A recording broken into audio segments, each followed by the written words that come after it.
Okay, so we have three things when it comes to biker. The first one is biker attack, the second one is biker charge damage, and the third one is biker damage. Now let's look at what each and every troop in the biker segment shows. So for example, currently we are looking at T8 bikers. I want you to specifically focus on the attack attributes, the health, and the attack range. And other than that, I'll quickly glance over the talents that each troop has. So the attack is 64, health is 13, and the attack range is 1. What the attack range means is that the longer the attack range, the longer the troops it will be able to kill. So in essence, bulkers are the ones, the defense bulkers, which are essentially T6, T7, and T10. They are the ones who come up front while someone attacks you or while you are attacking someone. They come on the front line and defend the remaining troops. So the attack range 1 would simply kill the bulkers first. Attack range more than 1, maybe 3 or 4, would affect the longer range troops. For example, the bikers that are standing behind the bulkers and the shooters that are standing behind the bulkers. Now the second thing we need to see here is that they have a talent which is known as charge, which says has a chance of attacking the enemy's long range crew members. So charge basically, the biker charge basically works, I would say like out of 4 or 5 attacks it would work, it would be activated only once. Hence it's not as effective as biker damage and biker attack in my opinion, because it is left to chance. Biker attack and biker damage have different mechanics, but essentially they work on each and every attack on a constant and standardized basis. Biker attack is like the damage that is inflicted on the bikers at once, by the bikers at once. Biker damage is an ongoing damage that is inflicted by the bikers on all the troops that are there. Okay, so biker damage would kill more troops. Biker attack would help you win by killing the bulkers and frontline troops essentially, if that makes sense. Without getting too confused, I would just like to sum it up by saying that biker attack and biker damage are the only constant parameters which can be used for bikers. Biker charge damage, although it is like a 50% damage and 50% charge damage, the impact would be twice as much, but the chance of its activation is very less. So 20% of the attacks only would have a biker charge damage. Hence it is not advisable in my opinion. Now moving on to the next one, the T9 biker. This is my favorite troop, even if I have an elite mansion.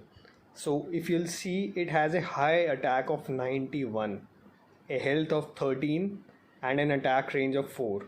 This means that it will just if you attack someone, it will completely destroy, even if it is a T10 player.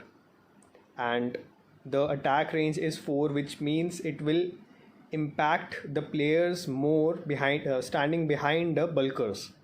Okay, and the health is less, it's not much compared to T8, it's 13, so they'll die more definitely.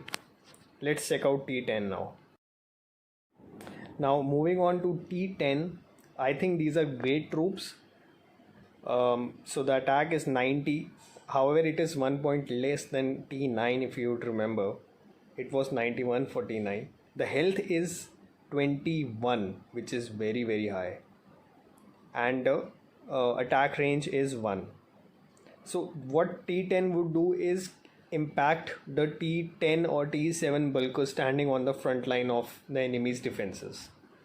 That is what the job of T10 is. It also has a talent which you might have seen in case of T8 also. It has a talent which says dodge. So this can basically dodge the shooters or the snipers which are trying to kill the bikers. So one more fact, the shooters, they are designed to kill the bikers the most. If you have a shooter player you are attacking, your bikers will die a lot. Okay, so that is there. So what my advice for T10 and T9 mixture is that send them half. Like so if you have a formation of, let's say, I'm just taking an example.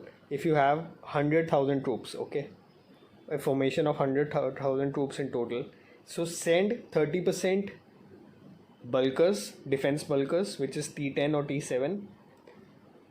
Around 30% should be I'll emphasize, I'm talking about a biker player. Okay, so 30% would be T10 bikers, 30% would be T9 bikers. If you don't have T10, use T8 instead of T10. Okay, and the remaining 10% should be one troop of the remainder troops till T1. Okay, that should be an ideal formation. You'll do a lot of damage with this formation. So I just quickly wanted to show you two reports.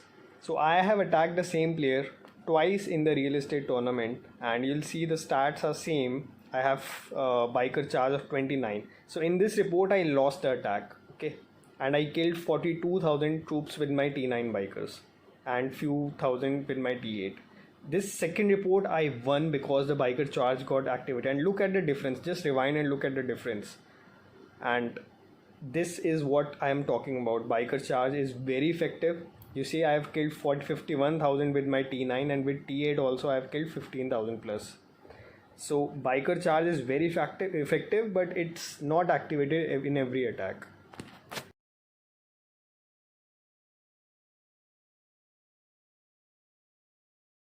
So I went ahead and asked the GM also on these three terms: the biker attack, the charge, and the damage. What exactly is the difference? So the GM replied that biker attack will lead to certain damage after the complicated calculation. The biker charge will improve the skill charge, which will also be influenced by the biker damage. So you'll see that biker damage also influences the biker charge skill that is there. However, the biker charge, in the subsequent reply you'll see, the biker charge will not trigger 100% of the times. Sorry dear, I mean it will not be triggered every time, thus it will not be 100%. But it's important as well as the biker damage. Yes, that's fine. But the main thing here is it will not be triggered every time. Now the GM has not mentioned how many times it will be triggered, but according to my experience and the experience of a lot of other players, out of every 5 attacks, it's triggered only and only once. This is the thumb rule, you can say. Like in 20% of the attacks only the biker charge will be triggered, and if it is triggered in that particular attack, it will inflict twice the damage of your normal battle report. So it's very effective, but only when it is triggered. All in all, we can conclude, I would say, that biker attack is useful when you are in a new city. It's been like 6 to 8 months, you can rely on biker attacks only. You don't have to focus on biker charge much or biker damage much. When you are in an old city where the people have grown a lot and your opponents have maybe 50 to 60 or 100 million power, you have to rely on biker damage because biker attack won't be efficient in burning the such huge number of troops. Finally, and the biker charge damage is typically used when you want to zero someone. So out of 5 to 7 attacks, which will take to probably, yeah, so basically I was just saying, sorry, I got cut out and I had recorded the portion, so I'm not editing it. So out of the 5 to 7 attacks, one of your attacks would do so much damage that it will be worth it. Okay, then in that case biker charge would be very effective. So you can probably have 2 sets. One set can be solely focused on biker attack and biker damage, and the other one can be focused on biker charge.